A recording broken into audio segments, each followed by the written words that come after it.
Good afternoon student. आज की Hindi class में आप लोग का स्वागत है। पिछले क्लास में हम लोग पढ़े थे कबीरदास की कविता। अगला जो कविता है वो है संतो देखत जग बौराना। इस पद का नाम है। आइए देखते हैं कविता की ओर। संतों देखत जग बौराना, सांच कहो तो मारन धावे, झूठे जगपतियाना। नेमी देखा धर्मी देखा, प्रात करी स्नाना। आत्म मारी पखा नहीं पूजे, उसमें कछु नहीं ज्ञाना। बहुत बहुतक देखा पीर औलिया, पढ़े किताब कुराना। कै मुरीद तदबीर बतावे, उनमें उहे जो ज्ञाना। आसन मारी डिम्ब धरी बैठे, मन में बहुत गुमाना। पीपर पाथर पूजन लागे, तीरथ गर्भ भुलाना। टोपी पहिरे माला पहिरे, छाप तिलक अनुमाना। साखी शब्दहि गावत भूले, आत्म खबर न जाना। हिंदू कहे मुहि राम प्यारा, तुर्क कहे रहीमाना। आपस में दो लरी लरी मुए, मर्म न कहू जाना। घर घर मंत्र देत फिरत है, महिमा की अभिमाना। गुरु के सहित सिख सब बूढ़े, अंतकाल पछताना। कहे कबीर सुनो हो संतो, ई सब भर्म भुलाना। केतिक कहो कहाँ नहीं माने, सहजे सहज समाना। तो ये है कविता। अब सबसे पहले देख लेते हैं कठिन शब्द। जग मतलब तो होता है संसार। बौराना का मतलब होता है भ्रष्ट बुद्धि होना, पागल होना। सांच का मतलब होता है सत्य। धावा धावय लिखा है ना, धावय का मतलब होता है दौड़ना। पतियाना मतलब विश्वास करना होता है। नेमी नियमों का पालन करने वाला। धर्मी धर्म का पालन करने वाला। स्नाना स्नान करने वाला। आत्म आत्मा को कहा है, ठीक है। पखानही पत्थर। पीर औलिया, पीर औलिया किसको बोलते हैं? जो धर्म गुरु होते हैं उनको पीर औलिया कहा जाता है, ठीक है। उसमें मुस्लिम गुरु को पीर औलिया बोलते हैं, जो मुस्लिम धर्म गुरु होते हैं ना उनको, ठीक है। बहुतक बहुत से।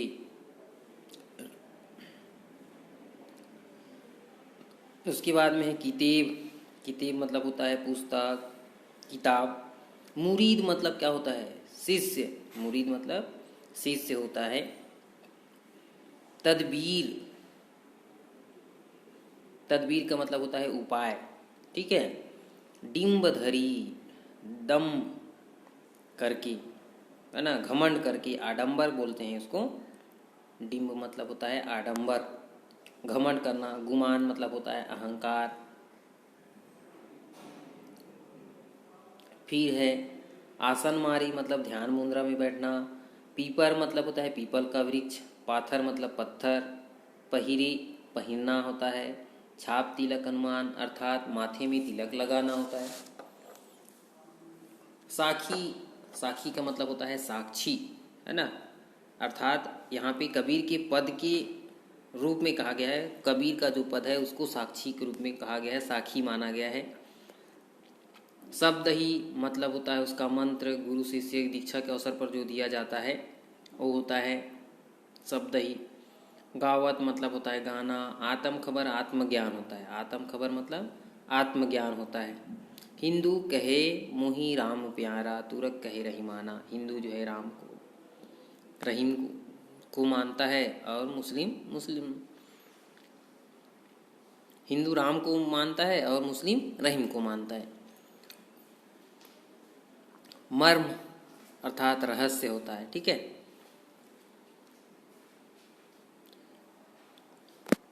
उसके बाद में है महिमा, गुरु का महत्व, उनकी श्रेष्ठता। अभिमान मतलब होता है अहंकार।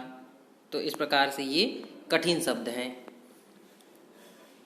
अब लिखेंगे सबसे पहले संदर्भ प्रस्तुत पद्यांश हमारी पाठ्य पुस्तक के कबीर के पद पाठ से लिया गया है, और जिसकी रचयिता कौन है? कबीरदास जी हैं।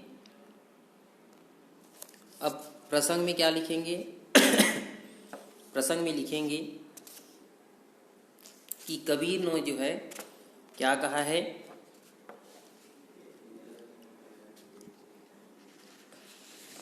संसार वालों को बौराया हुआ बताया है ना। कबीर दास जी जो है इस पंक्ति में संसार वालों को बौराया हुआ कहा है, बौरा गया है बताया है ना। अक्कड़ पक्कड़ समाज सुधारक प्रकट हुआ है। यहाँ पर धर्म एवं रीति रिवाज जो आडंबर है, बाह्य आडंबर जो है, उस पर तीक्ष्ण प्रहार किए हैं।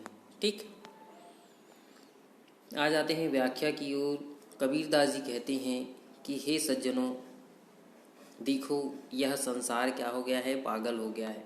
संतों दिखत जग बौराना, कबीरदास जी कहते हैं कि यह संसार बौरा गया है, अर्थात पागल हो गया है।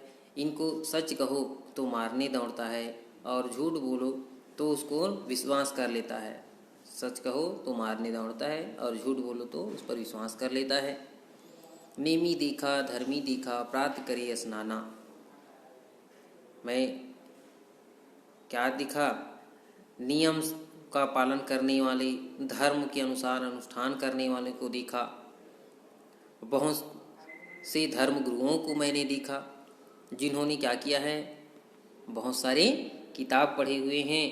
वो अपने शिष्य को क्या करते हैं, उपाय बताते हैं। मुरीद मतलब होता है कई मुरीद, अर्थात मुरीद का मतलब शिष्य। तदबीर बतावे, अपने शिष्यों को उपाय बताते हैं जो उनमें ज्ञान होता है, जो उनमें ज्ञान होता है उन्हीं ज्ञान को वो बताते हैं। और अपने आप में घमंड करके बहुत ही गर्व के साथ, घमंड के साथ में बैठे रहते हैं। लोग आज क्या करने लगे हैं, पीपर पेड़ पत्थर की पूजा करने लगे हैं। तीर्थ व्रत में भूल गए हैं, अपने माथे पर तिलक लगाए हुए हैं और क्या कर रहे हैं, बाह्य आडंबर कर रहे हैं। वो साखी के शब्दों को भूल चुके हैं, उनको आत्मा का ज्ञान नहीं है। हिंदू जो है राम राम करके और मुस्लिम रहीम के नाम पर आपस में हिंदू और मुस्लिम दोनों लड़ रहे हैं। आपस में दो लरी लरी मुए मर्म को नहीं जाना। और एक दूसरे जो है हिंदू राम के नाम पर और मुस्लिम रहीम के नाम पर, ये दोनों एक दूसरे से आपस में लड़ रहे हैं। जबकि मर्म कहूँ नहीं जाना, अर्थात जबकि ईश्वर का जो रहस्य है उसको कोई नहीं जानता कि ईश्वर क्या है, एक हैं। घर घर मंत्र देत फिरत है महिमा की अभिमान। और जो पाखंडी गुरु हैं वो अपने महिमा के अभिमान में, अपने को श्रेष्ठ बताने के अभिमान में घर घर मंत्र दे करके घूम रहे हैं। गुरु के सहित सिख सब बूढ़े अंतकाल पछताना। और ऐसे जो लोग हैं, जो ढोंगी गुरु हैं, उनसे जो क्या करते हैं, सीख लेते हैं, वो बाद में अंतकाल में क्या करेंगे, पछताएंगे। कबीरदास जी कहते हैं कि हे संतों, तुम क्या करो, इस भ्रम से निकलो, है ना। कौन से भ्रम से निकलो,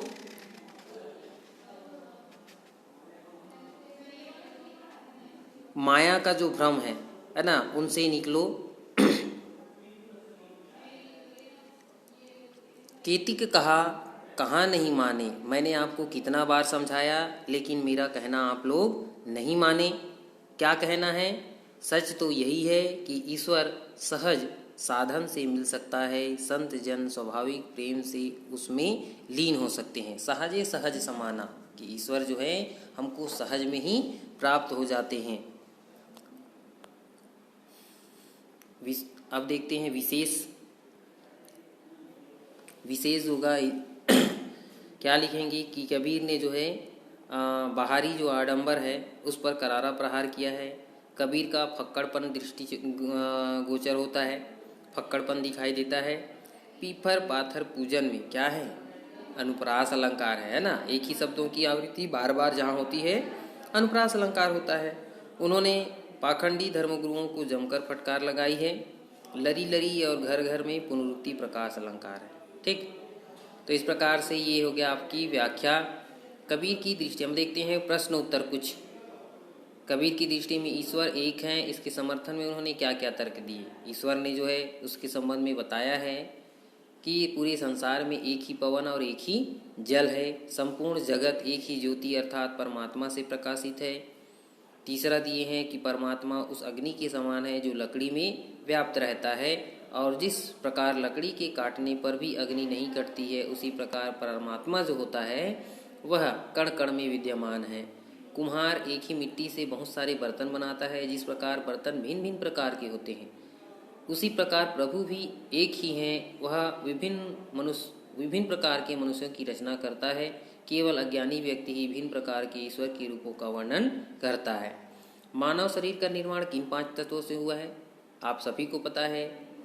क्षिति, जल, पावक, गगन, समीरा, ये 5 तत्व हैं जिनसे मिलकर के मानव का शरीर बना हुआ है। क्षिति मतलब होता है मिट्टी, धरती। जल मतलब होता है पानी। क्षिति, जल, पावक, पावक मतलब होता है अग्नि, और गगन मतलब होता है आकाश, और समीरा का मतलब होता है हवा। ठीक है, तो ये होता है आपका 5 तत्व। जैसे बाढ़ी काष्ठ ही काटे, अग्नि न काटे कोई, सब घटी अंतर तू ही व्यापक, धरे स्वरूप सोई। इसका अर्थ क्या है? कबीर की दृष्टि में परमात्मा का जो मूल तत्व है वह सारे जगत के अस्तित्व में उसी तरह निवास करता है जिस प्रकार लकड़ी में अग्नि निवास करता है ना। इसमें यही बताना चाहते हैं कवि कि जिस प्रकार से लकड़ी में क्या करता है, आग का निवास रहता है, उसी प्रकार के सभी जो तत्व हैं, जो भी पदार्थ है, उसमें ईश्वर का निवास है ना। यही बताना चाहते हैं। कबीर ने अपने को दीवाना क्यों कहा है? जब कोई किसी से प्रेम में लीन हो जाता है तो उसको दीवाना कहलाता है। उसी प्रकार कबीर भी परमात्मा की भक्ति में लीन हो गए हैं, अर्थात कबीर ने परमात्मा का सच्चा रूप पा लिया है। वे उसके सच्चे साधक हो गए हैं, जबकि संसार बाह्य आडंबरों में उलझकर ईश्वर को खोज रहा है। अतः कबीर की भक्ति आम विचारधारा से अलग है, इसलिए अपने आप को दीवाना कहा है। कबीर ने ऐसा क्यों कहा कि संसार बौरा गया है? क्यों कहा है? कबीरदास जी कहते कि संसार बौरा गया है, अर्थात पागल हो गया है। क्यों? क्योंकि संसारिक लोग सच्चाई पर विश्वास न करके झूठी बातों को मानते हैं। परमात्मा को प्राप्त करने के लिए स्नान, ध्यान, तीर्थ व्रत, टोपी, माला, तिलक, छाप आदि बाह्य आडंबर पर विश्वास करते हैं, परंतु अंतःकरण को शुद्ध करके परमात्मा को जानने का प्राप्त करने व सीधा सरल सहज रास्ता अपनाना पागलपन ही तो है, ऐसा कह रहे हैं। कबीर के नियम और धर्म का पालन करने वाले लोगों को किन किन कमियों की ओर संकेत करते हैं? प्रातःकाल स्नान करने वाले, पत्थरों वृक्षों की पूजा करने वाले, अंधविश्वासी, वे धर्म के सच्चे स्वरूप को नहीं पहचानते हैं। मुसलमान पीर औलिया की बातों का अनुसरण करते हैं, वे मंत्र आदि लेने से विश्वास रखते हैं। ईश्वर सबके हृदय में विद्यमान है, परंतु ये उसे पहचान नहीं पाते हैं। अज्ञानी गुरुओं की शरण में जाने पर शिष्यों की क्या गति होती है? क्या गति होती है? अज्ञानी गुरुओं की शरण में जाने पर शिष्य को अंत में पछताना पड़ता है। बाह्य आडंबरों की अपेक्षा स्वयं को पहचाने की बात किन पंक्तियों में कही गई है? तो टोपी पहिरे, माला पहिरे, छाप तिलक अनुमाना, साखी शब्द गावत ही भूले, आत्म खबर ना जाना। तात्पर्य यही है कि लोग टोपी पहने हुए हैं, माला पहने हुए हैं, अपने माथे पर तिलक लगाए हुए हैं, और साखी के जो शब्द अर्थात गाने हैं वो भूले रहते हैं, वो आत्मज्ञान को नहीं प्राप्त कर सकते। कबीर के अनुसार यदि प्रभु को प्राप्त करना है तो इन सभी बाह्य आडंबर से दूर रह करके क्या करना है?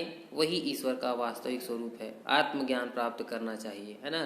आडंबर से दूर रह करके आत्मज्ञान प्राप्त करना चाहिए, वही ईश्वर का वास्तविक स्वरूप है, क्योंकि आत्मा वास्तव में परमात्मा का ही अंश है। इस प्रकार से ये जो आपका पहला पाठ है यहीं समाप्त होता है। आप लोग ये नोट्स जो है लिख लेंगे। धन्यवाद।